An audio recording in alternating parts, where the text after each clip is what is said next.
I'm Rahaf Harfoush. I'm Canadian. I was a volunteer on the Barack Obama new media team in Chicago. And as a Canadian, I admit it was a little bit bizarre to want to go down and be a part of an election that I couldn't even vote in. But I just felt that I really believed that it was necessary to bring some change and that people needed somebody that they could believe in.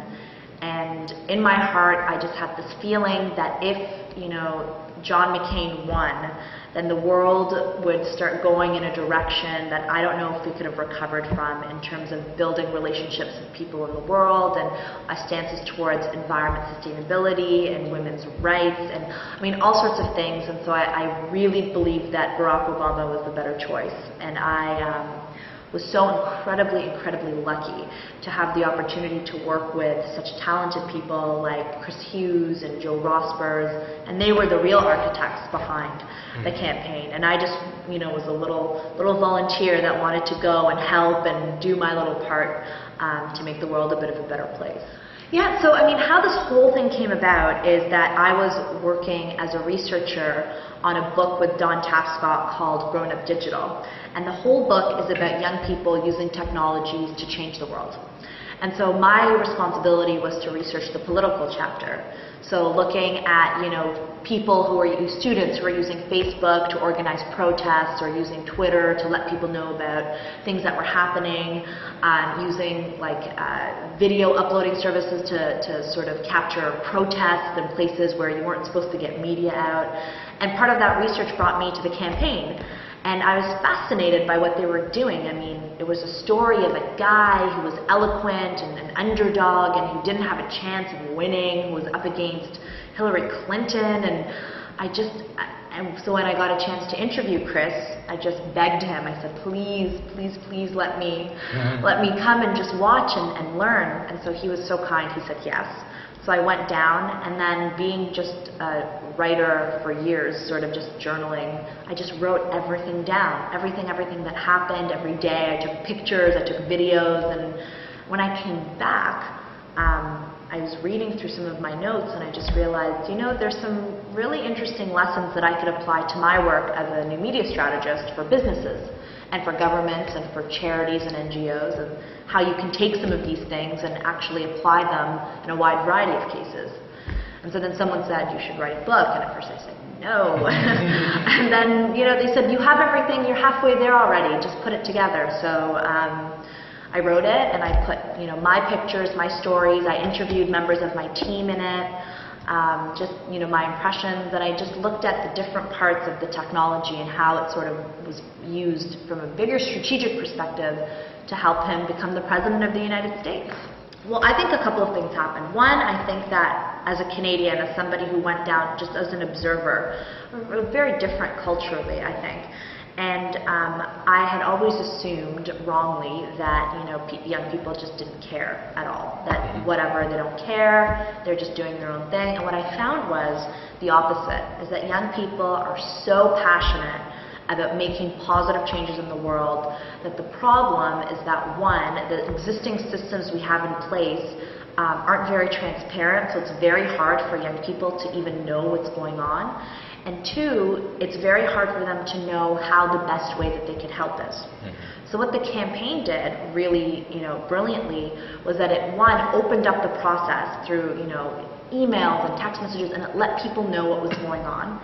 And secondly, it gave very clear instructions of how to help. It gave people tools and training and resources and videos, and it says, if you want to get involved, do this, do this, do this. So all of a sudden, people who had energy and time were directed in a way with the right resources so that they could be really effective.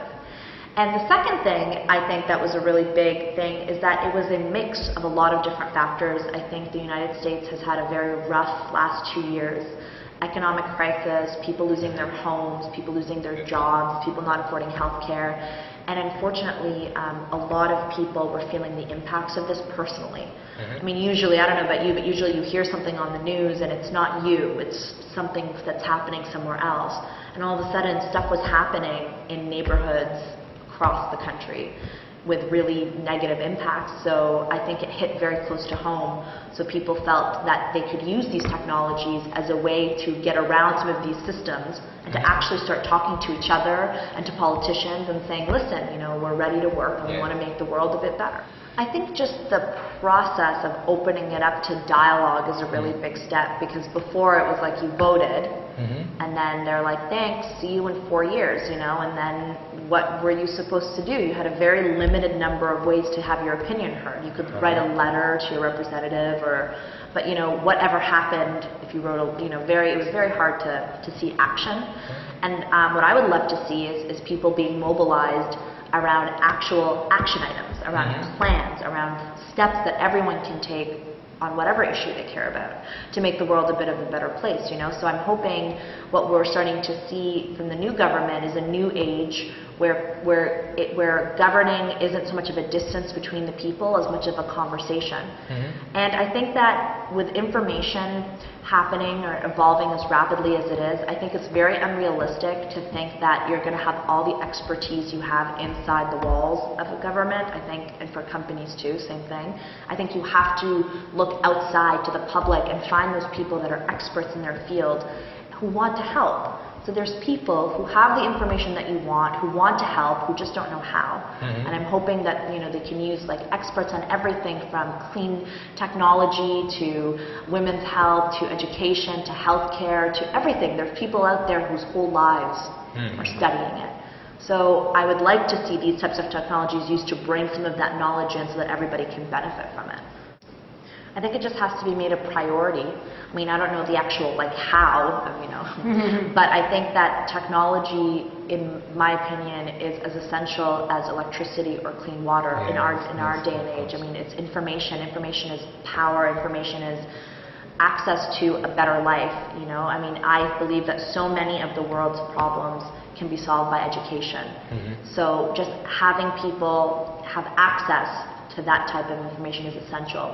And that needs to be reflected as a priority in terms of government policy. I mean, we can't afford to have children in the world who don't have access to that information. I mean, it starts off so small. They get educated, they can, bring some jobs to their village, which improves the quality of life for the community. I mean, it just happens step by step. So I think that we're going to see technology become a much bigger platform in the next coming years. I would hope to see it at least, but to really push for it.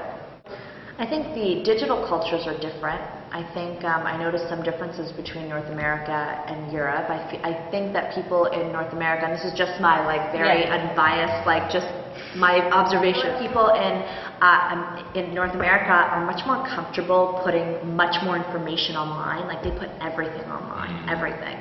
And I find in Europe people are a bit more reserved. They're not as comfortable uploading all their pictures or all of their information. They're telling people where they are all the time. So in that respect, it's different. But I've also noticed that people in Europe are more social. So there's more of an emphasis on face-to-face contact, whereas in North America, I believe it's because of the culture of work that we have, where we work all the time, that the only way sometimes I feel to keep up with people is through digital tools. But I think that as long as it's about a cause that people are passionate about and care about, then any community can be mobilized. I mean, it might not be another Barack Obama, but it could be a very powerful, passionate community that realizes real change. So I have hope, but then I'm a hopeful person, so I always have.